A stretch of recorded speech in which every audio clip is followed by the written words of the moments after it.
of live musicians, but reggae and indie music. So I found them from one artist that I listened to, and now I've gone on the whole rabbit hole. So yeah, fantastic. So let's say hello to Mati as well. Mati, welcome to the show. Dude, what were you jamming to just now? That was awesome. Did you like that? Oh, it's coming soon. Hey, Sugar Shack Sessions. It's called Little Stranger. They're an incredible band, indie reggae band. Hopefully, we'll get to see them live. Maybe we'll bring them out to Tel Aviv. So anyway, good morning to you guys. GM. It's great to be here on the breakfast show. Mati, I think we're going back to the 6 month chop period where we every day we check in. We're like, nope, still chopping. Is that what's happening now, or do you think we're going to break that 100K before the end of the year? Oh, dude. Yeah, let's take a look. So the big news yesterday came out that Joe Biden's administration had transferred 2,000 coins from Silk Road to Coinbase. The quick mathematics on that's about $2 billion at today's values of 100K, or rounding up to 100K. That is, I mean, it's enough to make a significant dent in the market if they do like a market sell order or something along those lines. Although, I mean, it's not a huge amount when you consider, the daily traffic and daily flows of Bitcoin and on-chain volumes and stuff like that. Here's the chart. Very simple. We take a look at this massive run. This was the previous all-time high, 74,000 even. That was broken on election day as soon as Trump's confirmation came in. Zoom to the moon. We did not have what it takes to breach that 100K level.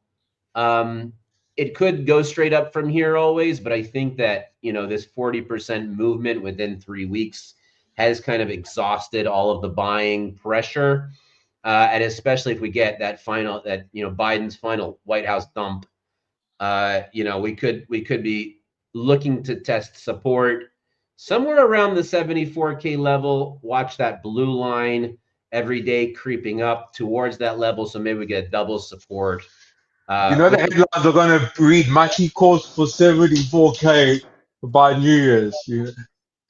I wouldn't say 74K specifically. I mean, that would be like very trippy, but like even 76 or who knows, maybe even 80. Again, past performance does not equal future results. Nobody fucking knows where the market might end up going one day, and especially in the short term. All we know is long-term trajectory is up, and as I've stated many times, with the Trump victory, Elon Musk coming in, Dogecoin occupying the U.S. government, completely reducing government spending. This is going to have a knock-on effect, which is going to lead to freedom and prosperity for all mankind. Other countries will have no choice but to follow suit within the next few years after seeing the magical results of smaller government. Democracy will do its thing, and politicians who are campaigning on bigger government are going to get the axe. And therefore, I believe, and I just had confirmation bias last week. I don't know if you saw the podcast with Joe Rogan with Mark Andreessen.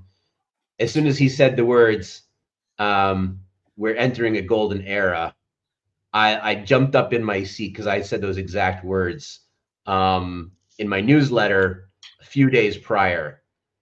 This, with the technology that we have today, if government gets the F out of the way and doesn't try to control things like Andreessen revealed, we could indeed be going into an age of peace and prosperity that could last for centuries. I see nothing stopping the human race. So let's fucking go.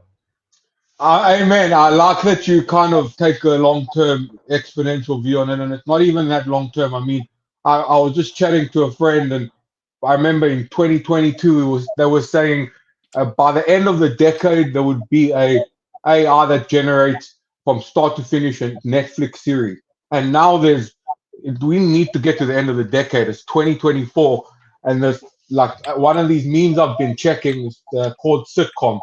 and it's basically a Telegram chat where you go into the chat and you suggest scenes. So you can say Gary Gensler getting hung from the town square, and then that will generate a Pepe-based, you know, scene with the Pepe characters and playing it out.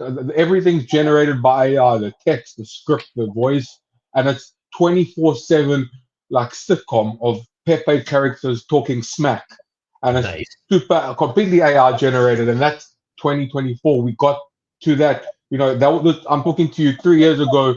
There wasn't even the first edition of Midjourney. You couldn't even generate a picture or a little bit of the tag. So, to see that explosion of prosperity and wealth and to see it combined with crypto for whatever reason that we'll discover soon is incredible to see. Asaf, GM to you, welcome. I And think I like that. if there's something if there's somebody that can talk to crypto and talk to AI and talk to why or if they should be married together, we've got our stuff on the line for that. Our stuff is the co-founder and COO of Addressable. I got to know our stuff a little bit during when the war started. Right, we started to use Addressable for targeting. We had like 3 days before the whole of crypto Twitter turned anti-Semitic, and we took those 3 days. We ran on that. We raised some money for families and victims of the October 7 attack through crypto, and then straight the sentiment shift on. So I got to see a bit of their platform and how they work on Twitter. It's exceptional, and I'm happy to have our stuff here to update us where what it's been a year since then. So how's You it got to come give along? the disclaimer as well, Dudu. The disclaimer, of course. Anything you say, no. Thank you to DLT Law, our sponsors for this episode. DLT Law are your partners for all things regulatory and compliance in Web3. Build responsibly with DLT Law. I think it's super crucial to have the right lawyers who understand the game right now, because you're going to start to see some shifts in the US market with Trump coming in, hopefully appointing a more friendly SEC chairman or chairwoman, and getting those securities laws sort of ironed out to make it much easier for companies to issue tokens, to launch projects, to get, not get debanked. The Democrat were debanking crypto founders, and now there's a chance that Trump might remove capital gains for US issued tokens. So we're about to see our 180-degree flip in the attitude. So get yourself a good lawyer. Asaf, maybe tell us a little bit, GM, tell us a little bit more about you. What's your take on what you feeling on the market? Are you ready for the 100K party? So thank you so much for having me today, Dudu. So kind of to provide the broader context, I'm one of the co-founders of Addressable. We build a Web3 growth platform that connects data about wallet owners from the blockchain, what they're doing on social, to help companies better understand their target audiences and grow. So my take on the market is from the perspective of both seeing data, seeing trends, seeing what companies are looking at. We're working today with some of the biggest companies in the industry, ranging from Polygon-based, Algorand, and more of that. So I would say my take on what's happening on the market, which is definitely positive, is coming from two angles. One of them is we're seeing new clients that we're working with are getting prepared with a lot of positivity towards Q1. I think that throughout 2024, we've seen a lot of kind of companies that are launching tokens, that are running projects on chain, being more on the fear side of the fear greed index, thinking about when would that be a good time to launch. And we definitely see lots of positivity on the market. People are getting prepared for a Q1 that I think is going to have so many launches, which is correlating to what I think we see on the market at the moment. So this is great. And the second thing that we're seeing is when we're analyzing the data of what this trend looked like in buying, I think throughout 2024, we saw a lot of a stagnant market. We saw the people that were overly bullish on crypto continue to buy, continue to stack up.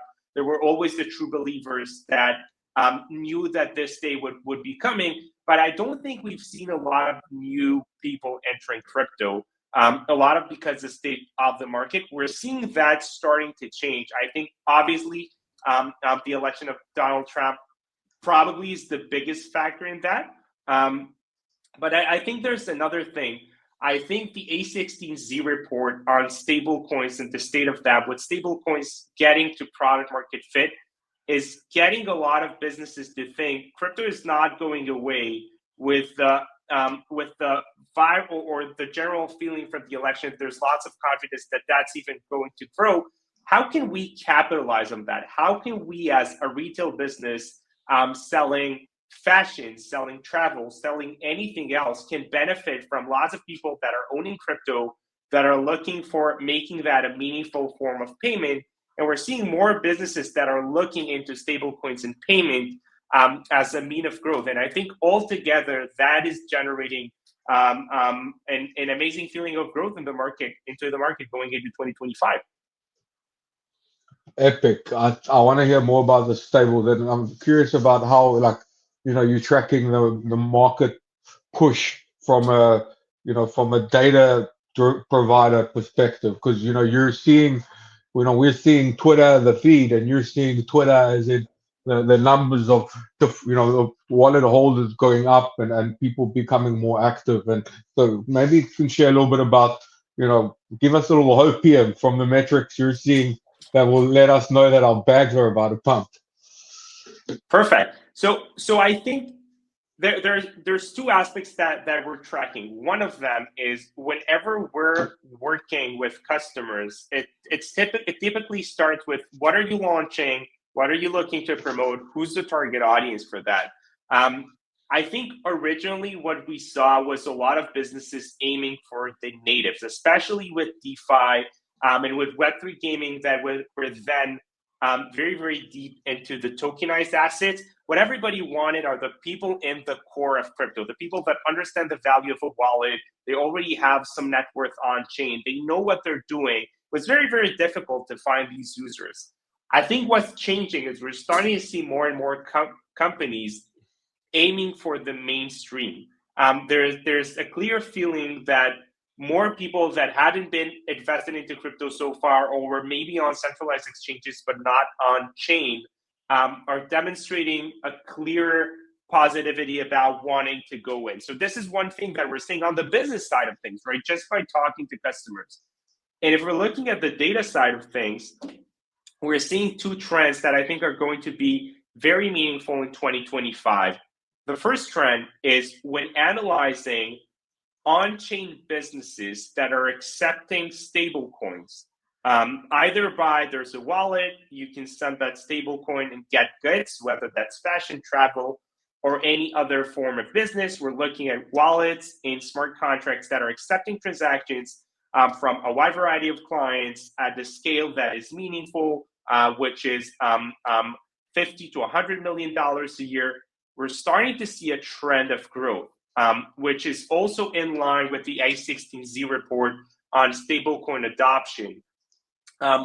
We believe that this trend would be leading to a lot of normies and people that are thinking about using crypto, using that to buy cars, using that to buy other form of goods, which in turn will open up crypto from the core in which it's in today into the mainstream, which I think it's not just about pumping our bags, but it's really about finding the utility and the redistribution of wealth that a lot of us have been looking for.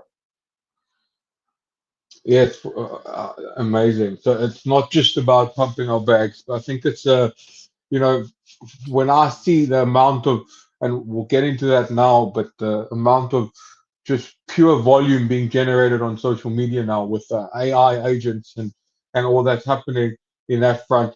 Hopefully Mati's okay. Shout out to Mati, and shout out to the shirt that I'm wearing right now, to Zengo. I got this last week, and I actually just did my winter cupboard, like winter to summer, and a lot of the clothes that I threw away was like swag from company. Like I chose like which company's swag I wanted to keep. I had like from old companies that I worked at or conferences that I've been to, whatever. And just like, okay, market cap dead. But Zengo I kept as a new one because I think that they're a great option for people coming into the space.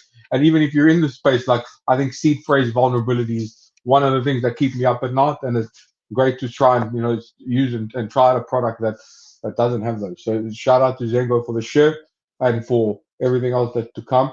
Now back to our issue. AI agents, right? If you have you seen them around? I'm sure you've seen them. I'm sure that you've seen that big spike. Like on Friday, the virtual was popping off.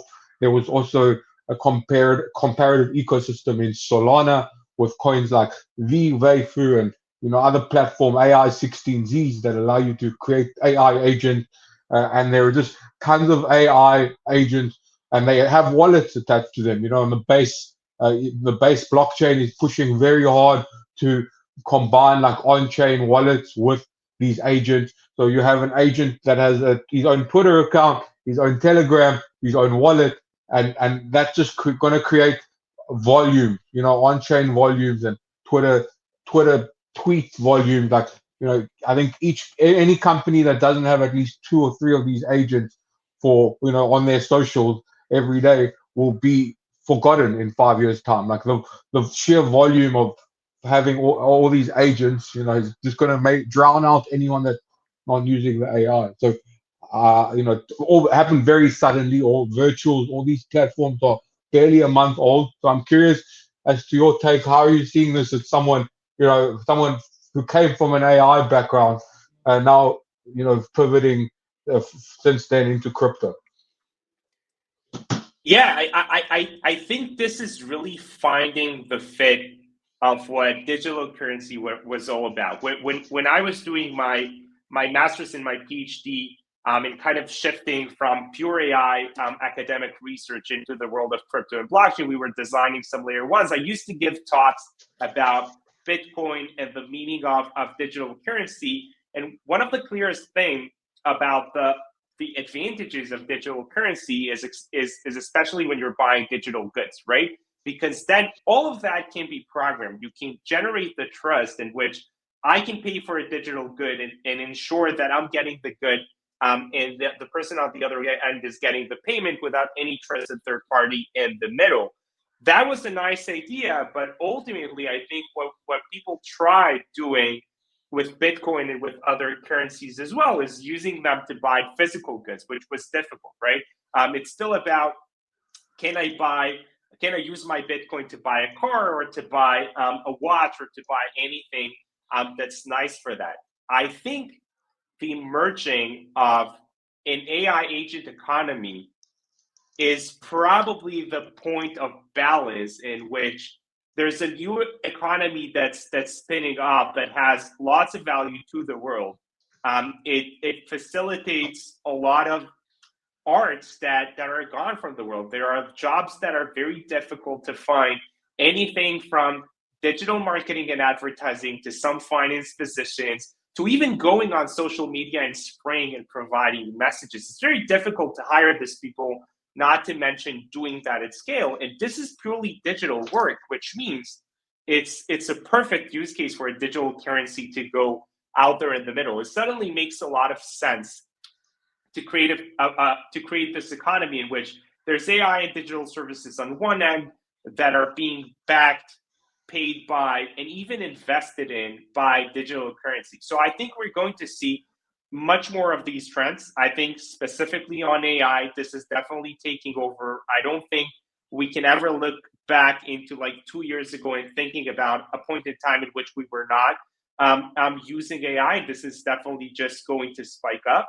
And I think it makes so much of a perfect sense to pay for that with digital currency that is removing the middleman, removing the need for trust, and creating a full economy in which you can consume services without thinking about what exactly does it mean, how do you pay for that, and how to. I got a question, right? So we got AI agents now running around with crypto wallets and building their own businesses and stuff like that. So, I know that we're all worried about the Terminator future. Maybe not as prevalent at the moment, but I'm thinking about something even worse, is where maybe the AI agents get too good at managing money and building businesses. They squeeze the rest of us out. So what happens when they start like, building everything that can be built, and then we don't have any real use case anymore.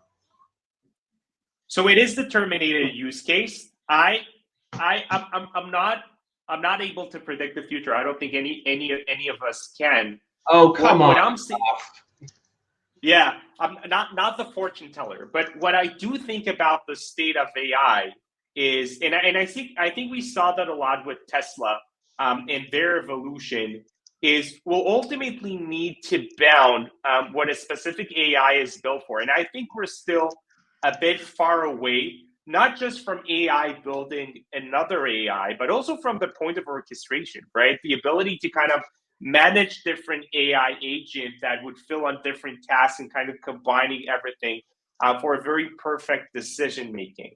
I don't think we're at this point just yet, and I'm dying to hear your thoughts of that, Maddie and Dudu.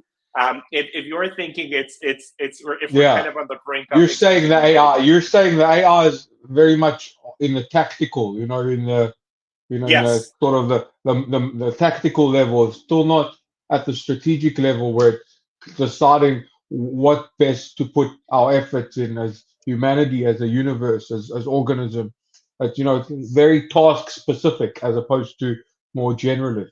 And that's, I think, what people talk about AGI. They the end goal, and like people were scared that ChatGPT and Anthropic were getting very close to AGI because the curve just went vertical. And if we had got to AGI, there was a fear, yes, maybe AI can start to be on a strategic, operate at a strategic level.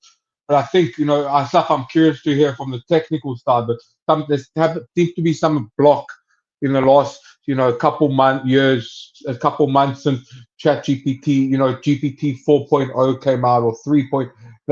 We haven't seen that exponential growth. I think it could be maybe they're throttling it, maybe they've got more powerful capabilities in these little cells, the Anthropic or OpenAI, or these companies, maybe they have more powerful models, or maybe we just hit some sort of a limit that we need to break through. But either way, I look at that outcome, what you talk about, Matti, as a utopian outcome. Like, there's a lot of shit in my life that I rather not do.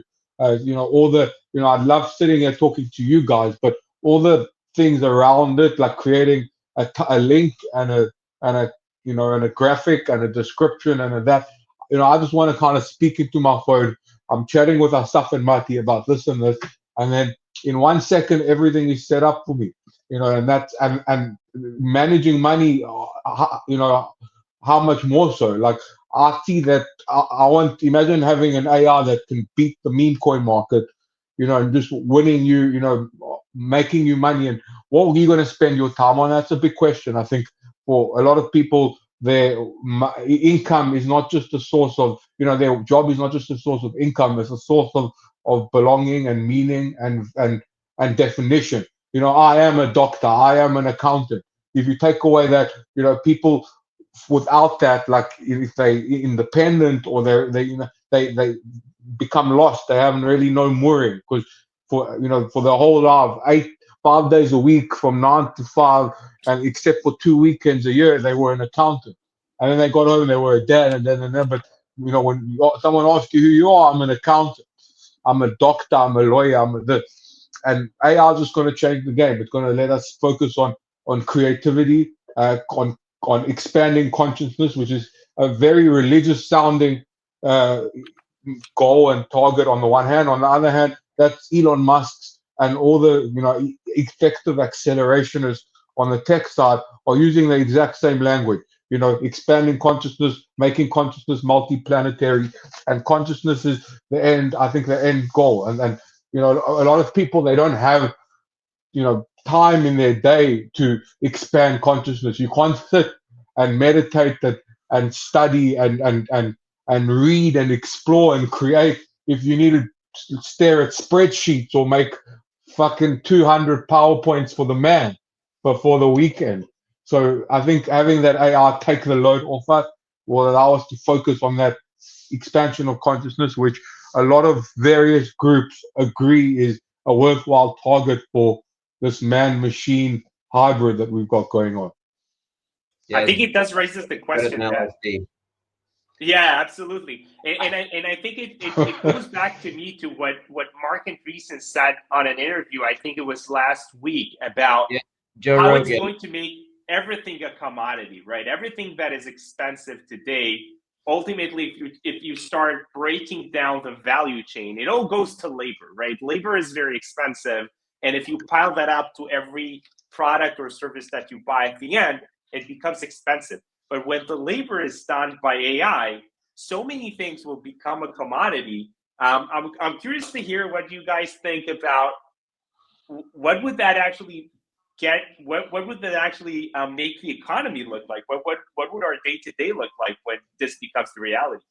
See, this is what happens due to when you don't do your job properly. The guy that we're supposed to be interviewing ends up interviewing us. Hey, by the way, if you're watching and you are a human, please hit the like, retweet, follow buttons, and write a comment because we can see the comments. And like, we like it when humans are watching. So far, only one human is watching, 3 panelists.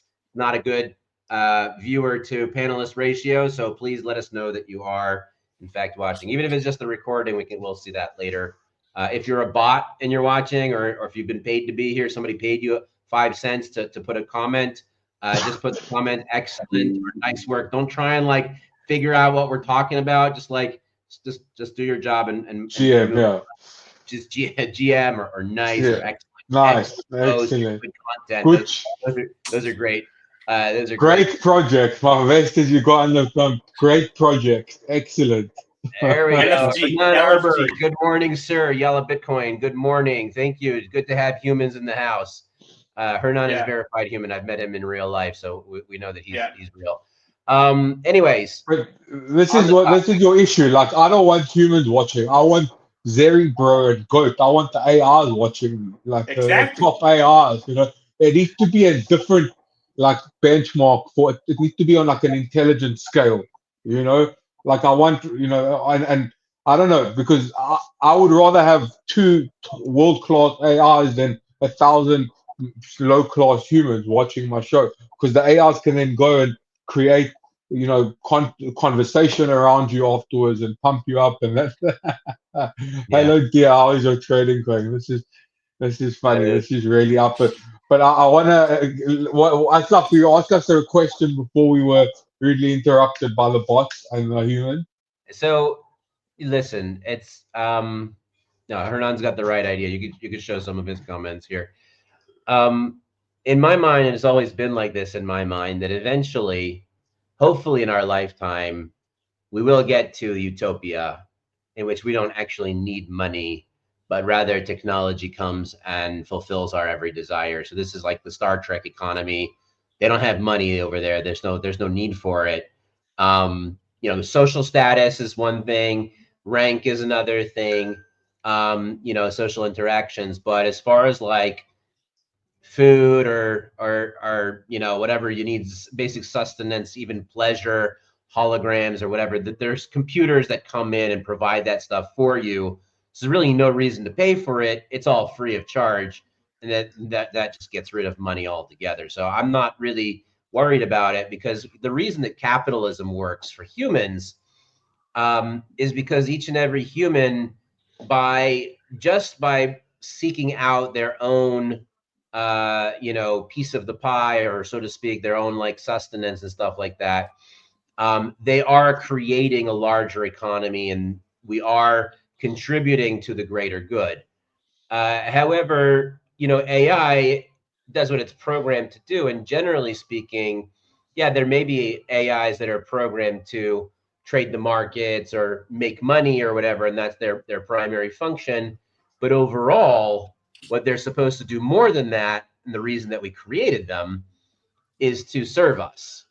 I want to tread very lightly here, because I know that 50 years in the future, the AIs are going to be listening to this recording. Mati, Lloyd is saying something crazy, and you're going to be the first one. The AI is going to come and create a Mati coin. In the future, it won't be the humans creating AI coin. Rather, it would be the AIs that will, yeah, hear my little doll dance for the Twitter feed so that we can pump your price. Yes, well, hopefully that ticker will be taken by then. But Mati's a great ticker, though. Mati's a great ticker. Dudu's an insane ticker. they had Insane. Matic. It was Muscle P, and then they got rid of it. I don't know what the heck's up with Polygon lately. Like, why did you get rid of that ticker? Anyways, my point is that we have to go from where we are today to that utopia. So there's got to be like this middle ground. Like, how do we get there?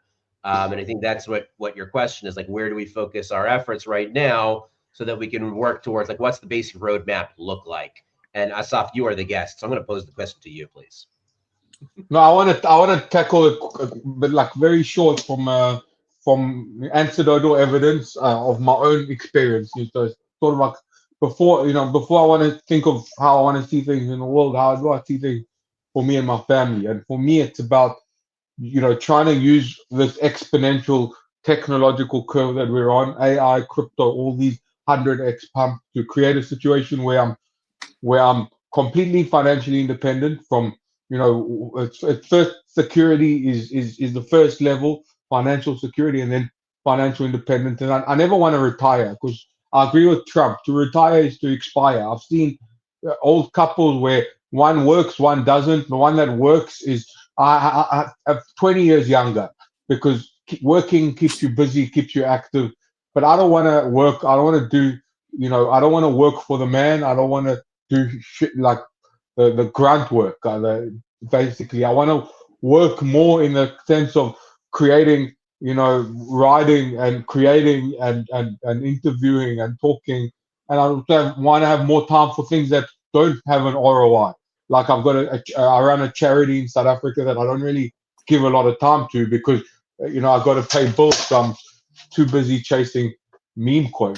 So I would give a lot more time to that, and people would be able to orient themselves toward, again, the greater good and expanding consciousness, as opposed to having that be like, oh, on Tuesdays we do communal social responsibilities.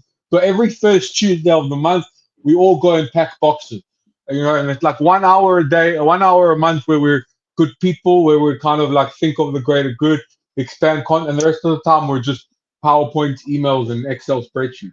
So I think that's what it's about. It's orientating your life towards things that don't necessarily have to make you money, but they're for the greater good. They're about increasing goodness, kindness, consciousness, well-being on the planet, both of yourselves and of others.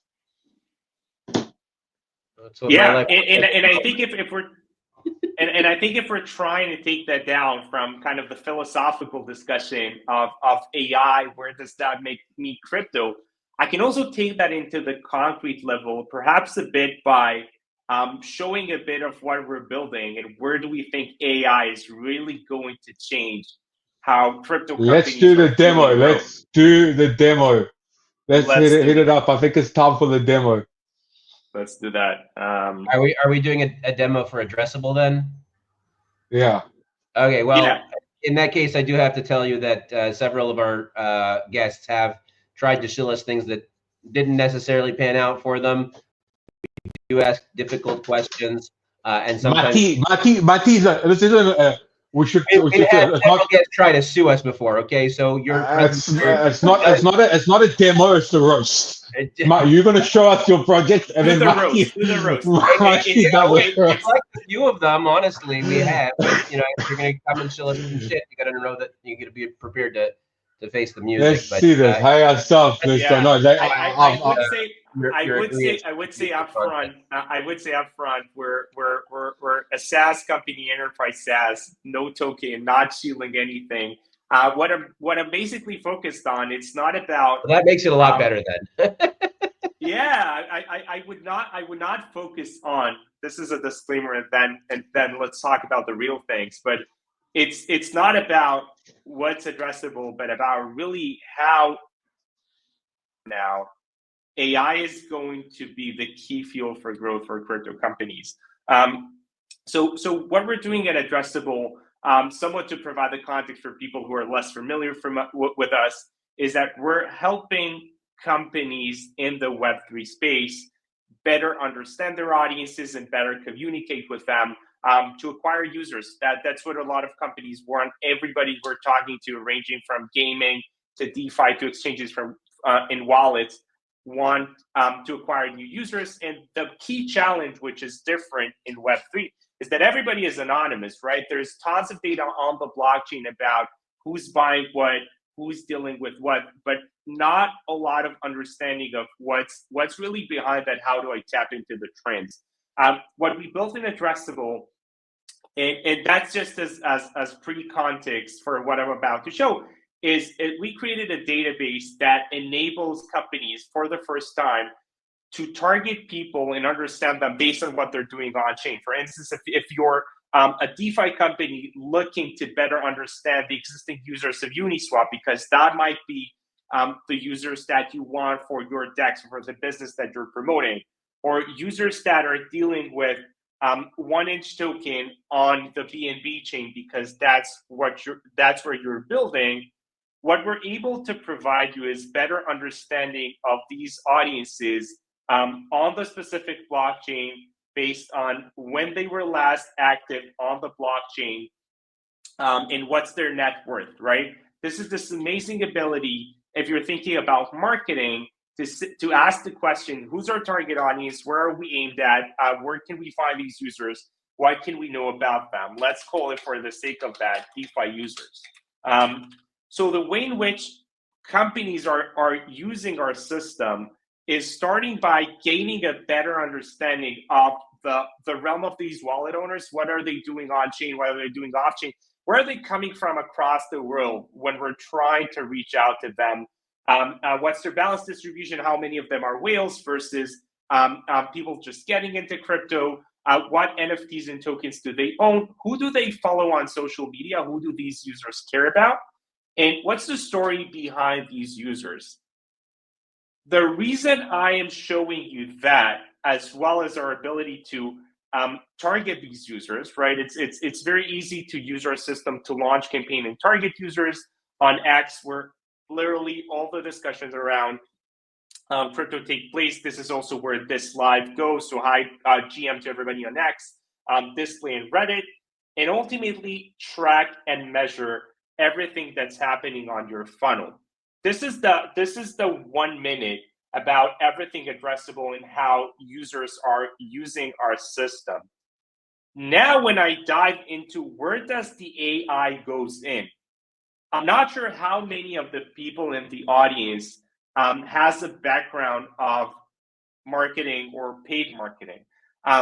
But this is an art that is much more difficult to master. The understanding of how to build target audiences, how to analyze them, how to do competitive analysis, how to do better understanding, how to buy media, right? If you have a budget of $100,000 a year or $1 million a year, where do you buy the media? Which are the channels that are actually getting you good return for what you're building?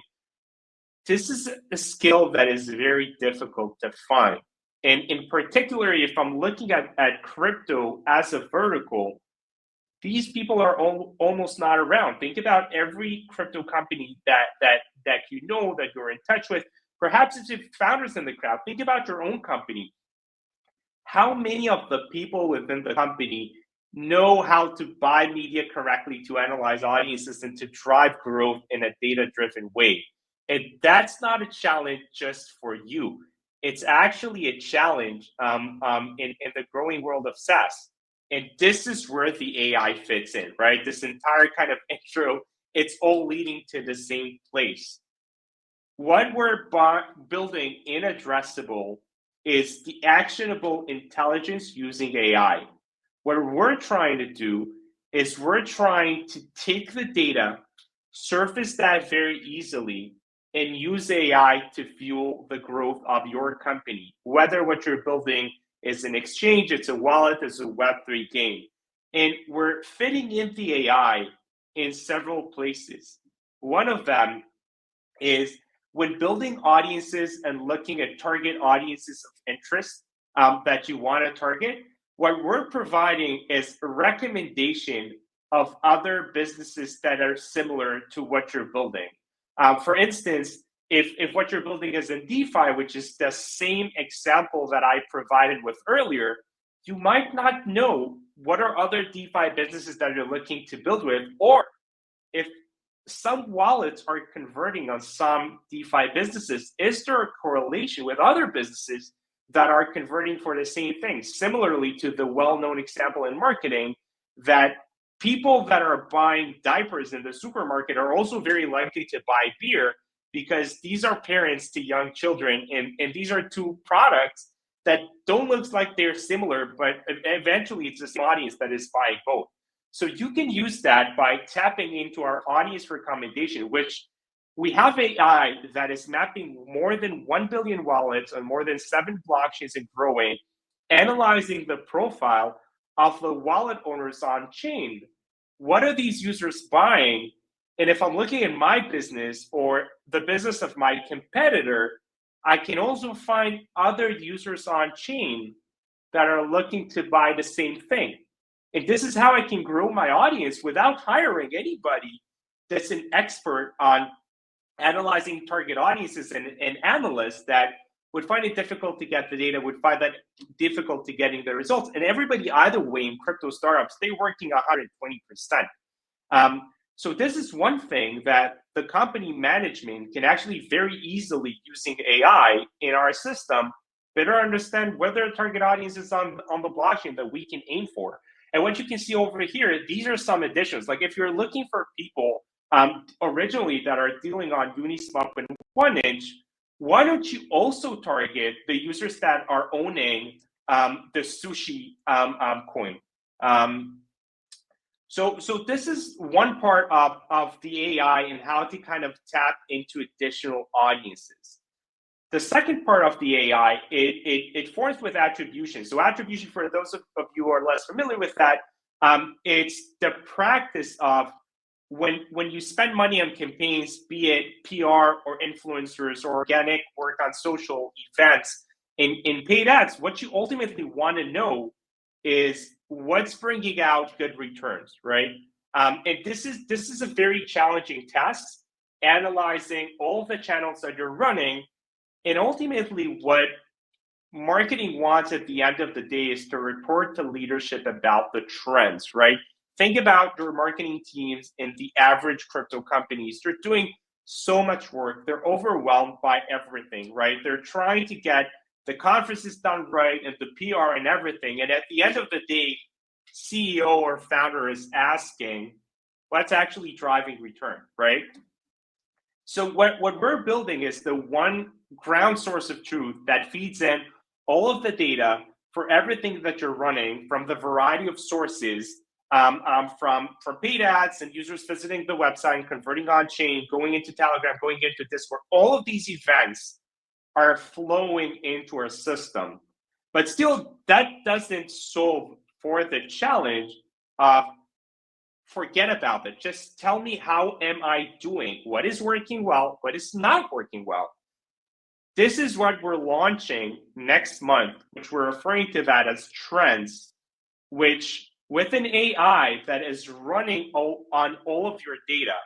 If you want to address the question, for instance, out of the traffic that I had to my website that had a wallet installed on their browser, how many of them are actually buying that? What are the different sources from which I'm getting to these users? What you'll be seeing over here on the right-hand side is you're doing very well with your campaign running in the Ukraine. We've actually seen a 30% ROAS that's been driven over there. Your organic social campaign has been decreasing with 30%. We recommend that you change the creatives with what you're doing over there. On paid search, the terms that you're using, this one is working very, very well for you. So this is something that we'd invest more into. This is the power of AI in days in which it's very difficult to find marketing professional in crypto. So getting these insights floating on top of the surface to understand how well is your marketing going? How well are we able to promote the product to build a sustainable business in Web3? This is something that we're seeing a lot of businesses tapping for, especially with a trend that I described earlier, in which more businesses are going to be feeding in payments with stable coins and tapping into that. So if I'm trying to capture everything in 2 sentences and shutting down my screen, we see the use of AI for fueling crypto growth in 2 places. One of them is quickly understanding the market. Who's making money? Where do I find more users? What is working for my competitors? Oh, is somebody leaving the token that is doing something similar to what I'm doing? I want to capture on this opportunity. This is one thing on the targeting side. And the other thing is on the attribution side. There's not one single founder that builds a business that doesn't ask this question. What is working for us? Where do we want to invest more? What is not working for us? Where do we want to make it change or to down invest, right? And it's very difficult. I don't know many crypto companies, including the biggest ones that we're working with, that are finding it easy to address the question. So with the one source of truth, with all the data inside, and AI on top of that to easily show you the trends, easily give you insight, easily give you recommendations, we believe crypto companies can fuel growth much more effectively. Pausing here. So Epic, yeah. Marty go, but before we, this is what C Flat thinks is, got from your talk, Asaf. Yeah, Which is one I way to would look say, at it, I guess. I would say, straight out of yeah, Clockwork it's a fair comment. I would say, I'm a boomer, right? I'm nearing 40.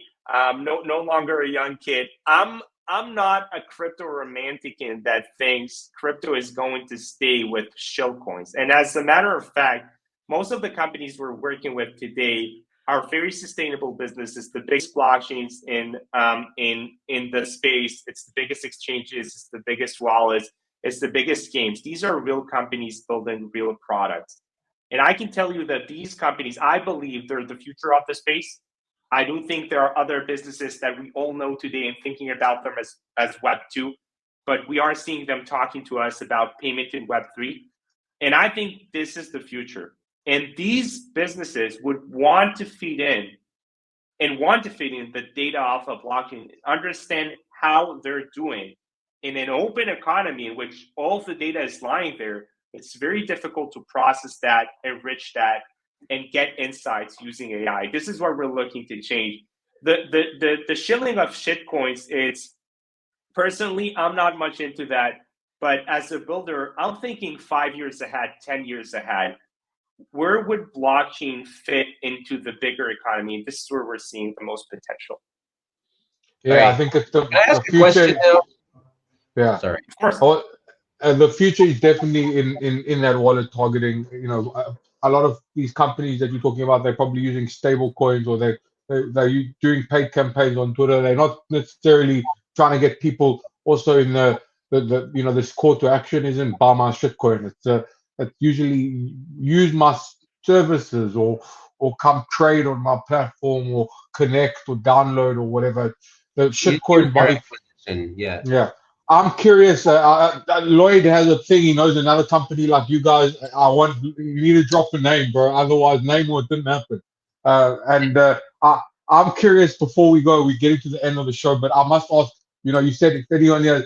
I do some marketing, and I'm always on the lookout for what channels are working. In my experience, like the only channel that's really worth investing in crypto is Twitter, crypto Twitter. Like paid ads have never really shown positive ROI. Like Google stuff doesn't really work. Display, if you're getting the right placement, if you're like a gaming company in crypto and you get an ad on PancakeSwap or CoinMarketCap, it might be worth it. But to just do display of Google ads, I don't see it worthwhile. And what other channels? Email marketing. You have seen results. It's really never been good for me. The only thing that's ever worked for me in my companies is KOL advertising. So actually getting a good relationship with the KOLs, generally speaking, is the ones that are into what you're building. that have the audiences that are going to be into what you're building. But Asaf, I'm confused because so you just showed off this platform and it's got a bunch of data about a bunch of wallets and stuff like that. Where does the data come from? I mean, blockchain doesn't have country flags on it. Like there's no geolocation. Where do you get that information from? Yeah, so that's what makes Addressable unique, and that also addresses Lloyd's question. What makes us unique is that on top of the blockchain data, which is publicly available, despite the scale which is difficult to process, what we do is we enrich wallets with social information. This is the key thing that we do in Addressable. We're collecting data about the social profiles that are attached to their wallets. We're collecting additional data about what's happening throughout campaigns that are being executed to better understand user behavior, not just on-chain. On-chain, it's the payment layer, right? Is what wallet pays for what. Can you give me an example of a social profile that's connected to a wallet? Yeah, I'm a bit scared when you say that because like I don't want people being able to connect me and my wallet. So, yeah, not only that, I mean, it just goes to a deeper concern of like, what are we trying to build here, and why is it better than, FAMGA? Like those guys have been harvesting our data for years. So I'm on a blockchain user, you're harvesting my data. You're not paying me for that shit. So where are you getting it from, and why should I give it to you? You don't need to give it to me. If you're thinking about FAMGA as well, they're not paying you either. But what I'm thinking of is the side of the crypto companies. For them to grow, they need to use data, right? And I think the more they're staying with the KOLs within the niche, not using data for growth, we're going to be stuck with Web3 not reaching the mainstream. So as a company, we're fully I agree with you on that, and I'm looking forward to trying this out for several of my companies. However, I really would like to know where this data is coming from, because you mentioned socially connected profiles to your wallet. I'm not sure that I've connected anything socially, and I've got 30 burner wallets over here. So maybe you could explain to me, like, what if I clicked on connect that might give you my country flag? So it's not an opt-in connect. We collect data from a variety of sources that I will not elaborate on but they're all permission based on terms and services. And the one thing that you've not seen in the demo, and you will never see that, is we never provide the individual that's behind that, right? And to be, I mean, without the bullshit, no one cares about that, right? No one cares when they're building for marketing who's the specific person behind a specific wallet. We're not a compliance agency. We're not doing anti-money laundering. It's about understanding. The reason that I'm concerned is because I'm your product. You're selling my data, and I want to know where you got it from. So I'm not selling your data, right? What I'm selling is the trends, right? It's all based on terms and services. If one source of data is Twitter API, for instance, right? I'm not selling your data. You understand wouldn't it be nicer though to like incentivize the users? And I mean, I've been involved in several projects, none of them that had gotten very far, but to create a marketplace where people can sell their own data. Yeah, I would say as a vision, it's an amazing idea. But being realistic, at the given point in time, it's impossible to bootstrap at a scale that would really build for something meaningful, right? Because eventually, whenever you bootstrap a marketplace, you always start with the supply and never with the demand, right? If you start with, let's find users that are willing to lease their data to buy the data source, I haven't seen any example of something like that. You can send them an airdrop. You don't need their permission for that. Yeah, you can send them an airdrop, but have you ever seen such a project that does that gets to tens of millions of entry points of users that are actually buying? But think about marketing use cases. What you ultimately want to find is trends about users that are buying. What I've always seen with projects that are finding people that are willing to sell the data and care enough to spend the time into that. They're going into the market of the non-buyers. What we ultimately want to build, and it might have shifted down into the rabbit hole of where do we get the data? And I'm really happy to address all of these questions. It's just that we're at time. We have on our website, by the way. Oh, no, you don't, man. We go on. You answered the question, man.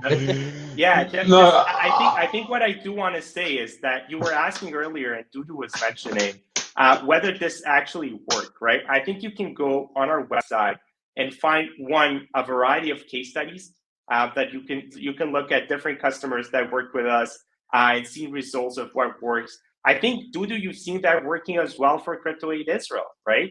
The ability to find, and there's a full case study about that, the ability to find donors that would donate to the cause of Crypto Aid Israel had a 200% ROAS. you know, it would be interesting to go. I'm thrilled, Asaf. As a founder, I'm thrilled. I can't wait to try this, and I'm booking a demo right now as we speak. But as a user, I'm outraged. So I hope you understand my conflict, my inner conflict here. Yeah, it's a conflict that I can. If you book the demo, we'll schedule some time to go over that. I've got one last question about the data thing. Yeah. I think we'll wrap it up nicely.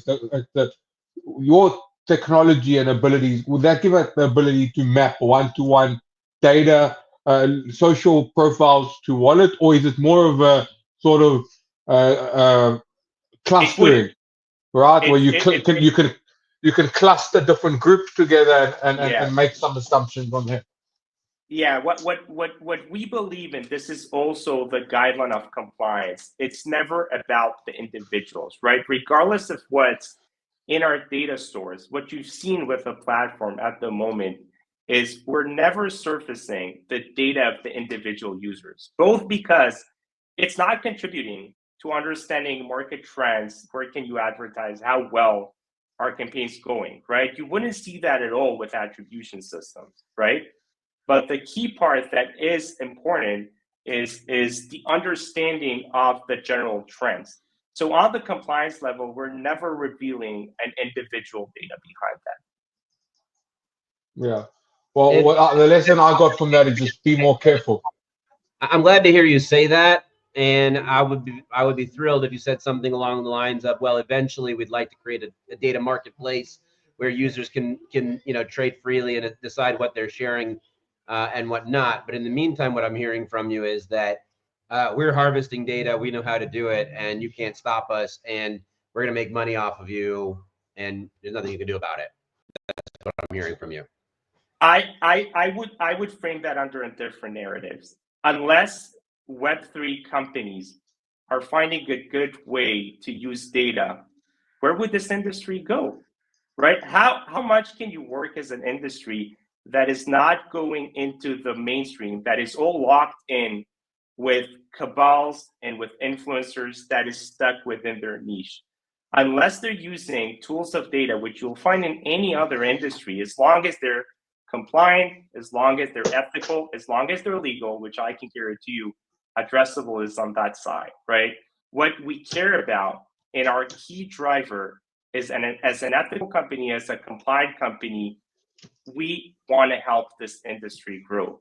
We're big fans of the world of blockchain from the academic perspective, from the startup perspective, from the corporate perspective. We're big believers that unless key companies in the space use tools to grow sustainably, where would the situation of crypto would go? Yeah, Mikey, I think it's a bit. I think it's a bit. I think it's a bit like disingenuous because everyone's harvesting our data. Cellcom is harvesting your data, and the government is harvesting your data. And I know, but what are we trying to do here? We don't want it to be the same. We don't have the same system. We want to build an identical system to what we already have. Literally, I understand. You want to see fix the world with the decentralization, but it's not. It's not there yet. And as long as you can remain a purist, right? You can remain a purist, Maddie, and I'm seeing this kind of form that is going in your head. But ultimately, it's the founder's dilemma, right? You have this idea of the perfect world that you want to build, but unless you build that gradually and in steps, it will find it very difficult to bridge into the mainstream, right? You want to build this kind of new domain that is using different practices for everything all over. I think it's a good vision, but unless you go gradually into that, how would crypto get there? I appreciate your explanation there, because it is exactly what we said half an hour ago in this discussion, that we're getting to the utopia. Well, how do we get there? We've got to take baby steps, and we've got to break it down into sizable chunks. Anyways, appreciate you coming on, Asaf, and really real pleasure to meet you. Thank you for having me, and looking forward to continue our chat. Thank you, Madi. Thank you, Dudu. I'm booking a demo right now. Are you kidding me? I want to see this shit, how it works under the hood, man. Comment on. Perfect. Cool. Have a wonderful day, guys. Thank you everybody. for joining, and we'll see you back next week on the Breakfast Show. Perfect. Bye, everyone.